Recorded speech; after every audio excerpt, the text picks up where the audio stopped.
Lokayukta police ने आज PHE की असिस्टेंट इंजीनियर को 60,000 रुपए की रिश्वत लेते हुए रंगे हाथों गिरफ्तार किया है, जिससे ठेकेदार से बिल भुगतान के नाम पर रिश्वत मांगी थी।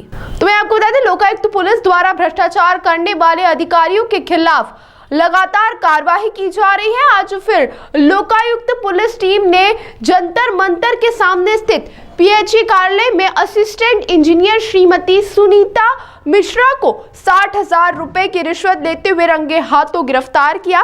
इंजीनियर ने अक्षय पाटीदार नामक ठेकेदार से नल जल योजना में किए गए काम के बिल भुगतान के नाम पर रिश्वत देने की मांग की थी, जिसकी शिकायत ठेकेदार ने लोकायुक्त पुलिस को की थी। इसी के चलते आज लोकायुक्त की टीम ने ट्रैप प्लान बनाकर कार्रवाई को अंजाम दिया। दरअसल 2020 में नल जल योजना के तहत द्वारा 10 माह की अवधि में काम पूरा करना था, परंतु कोरोना में 4 माह लेट काम होने से करीब 10 लाख का भुगतान करना था, जिसको उलझाए रखा। भुगतान के बदले करीब 60,000 रुपए की रिश्वत इंजीनियर ने मांगी, जो लोकायुक्त ने रंगे हाथों ट्रैप कर इंजीनियर को धर दबोचा। जल जीवन मिशन में मैंने यहाँ पे एक निर्माण कार्य लिया था। घटिया ब्लॉक के 2 गांव थे मेरे पास, जितरखेड़ी और कालूखेड़ी।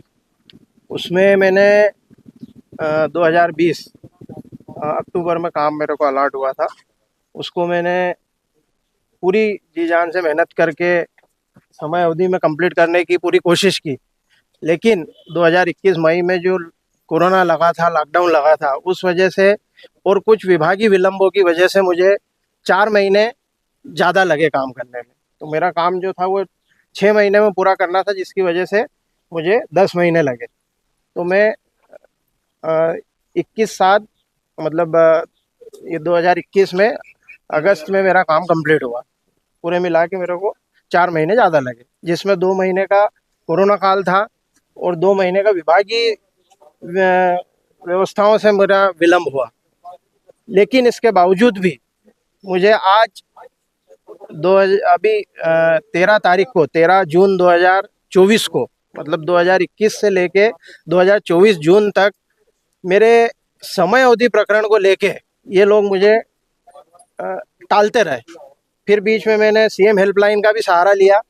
सीएम हेल्पलाइन को इन्होंने भी मतलब क्या कहा जाता है ना कि ठीक है देख लेंगे, उस तरह से इन्होंने पल्ला झाड़ते रहे। अब वो सीएम हेल्पलाइन जैसे कि ऊपर पहुंच गई और वो L4 या L5 जो भी इनके नियम होंगे उसमें पहुंच गई, तो इनको प्रेशर आया कि अब हमको ये करना पड़ेगा निराकरण। तब जाके ये मेरे पीछे लगे और बोले ये कागज लाओ, वो कागज लाओ, ये करो, वो करो। मतलब ये है कि ये लोग इनकी ड्यूटी निभाना बिल्कुल सही नहीं समझते। पैसे की मांग कब करी थी? फिर इसके बाद में मैंने इनको बोला कि कहाँ काम रुक रहा है मेरा, बताओ का कैसे क्या रुक रहा है। तो इन्होंने फिर डिमांड रखी तो हमने फिर कितनी डिमांड रखी? इन्होंने मेरा प्रकरण जो था अधीक्षण यंत्री खुराना जी के यहाँ पे निलंबित था। तो इन्होंने कहा कि हम साहब से बात करते हैं। मैडम ने कहा कि आपका काम हो जाएगा। तो इन्होंने साहब का नाम लेके मुझसे 50,000 रुपये मांगे और साथ में ये भी कहा कि इसमें मेरा क्या रहेगा। तो मैंने बोला मैडम जो आप बोलो। तो इन्होंने बोला कि जो आपको ठीक लगे वो उसमें बढ़ा दें। तो मैंने उसमें 50,000 साहब के और 10,000 रुपये मैडम के मिला के 60,000 रुपये दे के आज ये रंगे हाथ पकड़ाने की और लोकायुक्त में आवेदन दे के ये कार्रवाई करी। क्या नाम आपका? मैं अक्षय पाटीदार, पेशे से सिविल इंजीनियर हूँ, उज्जैन का ही निवासी हूँ। ये शिकायत करता है अक्षय पाटीदार। इन्होंने 1/7/2024 को एसपी लोकायुक्त श्री अनिल विश्वकर्मा साहब के समक्ष प्रस्तुत होकर शिकायत मांगने संबंधी आवेदन प्रस्तुत किया। इस शिकायत का सत्यापन एसपी साहब ने मेरे माध्यम से कराया। शिकायत सत्यापन के दौरान शिकायत सत्य पाई गई। उसी तारतम्य में आज ट्रैप का आयोजन किया गया और इस ट्रैप कार्रवाई में सहायक यंत्री श्रीमती निधि मिश्रा 60,000 रुपये लेते हुए ट्रैप की गई। सर, किस मामले में रिश्वत मांगी थी? ये इनकी एक फर्म है, फर्म मानश्री। इनको ठेका मिला था किसी गांव में नल जल योजना में काम करने का 2020 में।